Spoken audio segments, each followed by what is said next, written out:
आप सभी को वैदिक गणित के अंतर्गत भी कुछ कार्य करने के लिए बोला गया था। कई भैया बहन अभी तक वो काम नहीं किए। वैदिक गणित की कॉपी में आपको बोला गया था कि देवनागरी लिपि में आपको गिनती लिखना, जैसे कि ये इस प्रकार देवनागरी लिपि 1 2 3 ये देवनागरी लिपि है। उसमें आपको 100 तक सीधी गिनती और उल्टी गिनती लिखना था। तो पहले पेज में आप सीधी गिनती उल्टी गिनती लिखेंगे। उसके बाद स्वामी भारती कृष्ण तीर्थ जी के बारे में लिखेंगे। आप सभी भैया बहनों को पता होगा कि जो वैदिक गणित के प्रणेता हैं स्वामी भारती कृष्ण तीर्थ जी हैं, और इसका पूरा आपको जीवन परिचय लिखना था और आपका प्रोजेक्ट भी यही है।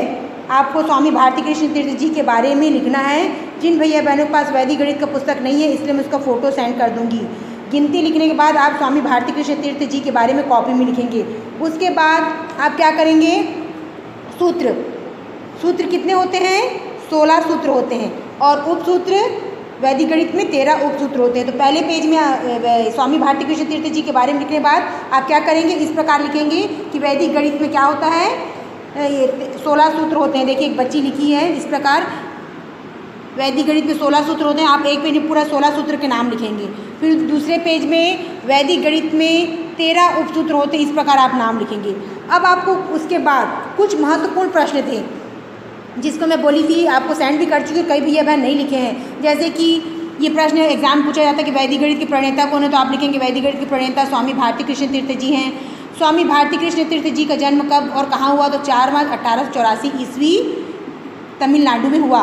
इस प्रकार कुछ क्वेश्चन जो स्वामी भारती कृष्ण तीर्थ जी से रिलेटेड हैं, वो आपको जब तक आप इसको नहीं सीखेंगे, ये स्वामी भारती कृष्ण तीर्थ जी के बारे में नहीं जानेंगे, तो आपको नहीं पता चलेगा। तो इसलिए इसी के अंतर्गत बहुत सारे प्रश्न हैं जो आपको, इसका मैं फ़ोटो फिर से सेंड कर दूंगी। आपको ये महत्वपूर्ण प्रश्न करके लिखना है। साथ ही साथ ये पूछा जाता है कि वैदिक गणित में कितने सूत्र होते हैं, तो आप बोलेंगे वैदिक गणित में 16 सूत्र होते हैं। वैदिक गणित में 13 उपसूत्र होते हैं। ब्रह्मांक क्या है, 9 अंक को क्या बोला जाता है, ब्रह्मांक। ये 9 अंक है ना। कल पूछा जाता है शून्य की खोज कहाँ हुई थी, भारत में हुई थी। आज भी अरबवासी अंकों को क्या बोलते हैं, हिंदसा बोलते हैं। आज की प्रचलित संख्या पद्धति को हिंदू अरेबिक संख्या पद्धति बोला जाता है। सीधी गिनती लिखने के लिए हम एकाधिकेन पूर्वेण सूत्र का प्रयोग करते हैं, और उल्टी गिनती लिखने के लिए हम एक न्यूनयन पूर्वेण सूत्र का प्रयोग करते हैं। ये हम 4वीं कक्षा में सीख चुके हैं।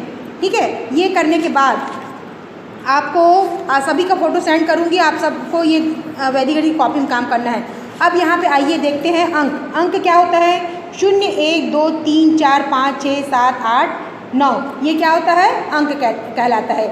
ठीक है, इन्हीं अंकों का प्रयोग करके संख्याएं लिखी जाती है। तो ये परिभाषा इस प्रकार आप कॉपी में लिखेंगे, अंक की परिभाषा।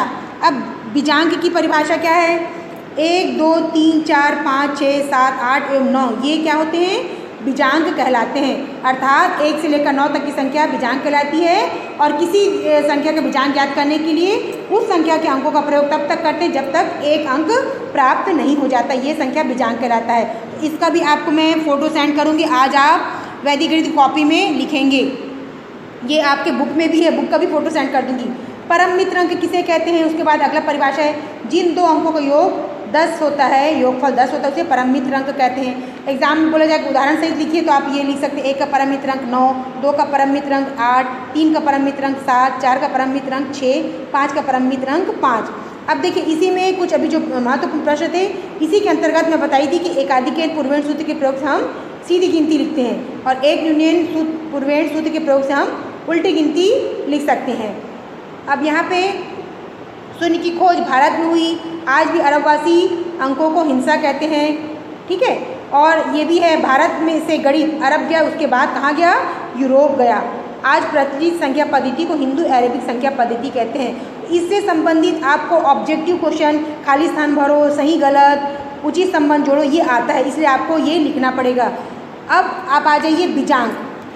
ठीक है, बीजांक किसे कहते हैं, तो अभी मैं आपको परिभाषा बताई बीजांक क्या कहते हैं। तो ये चैप्टर का फ़ोटो खींच के आपको भेजूँगी। आप टॉपिक में डालते बीजांक को लिखेंगे। तो बीजांक कैसे निकालते हैं देख लीजिए। जैसे मान लीजिए 10 का बीजांक निकालना है, तो हम 1 धन 0 करेंगे, 1 आया। 11 का बीजांक निकालते हैं तो 1 धन 1 बराबर क्या आया, 2। 3 2 1 का मतलब तीनों अंकों को जोड़ेंगे, 3 धन 2 धन 1 बराबर क्या हो जाएगा, जोड़ेंगे तो 3 2 5 और 1 6। अब 68 का बीजांक निकालने के लिए 7 और 8 को आप जोड़ोगे तो कितना हो जाएगा, 7 और 8 15।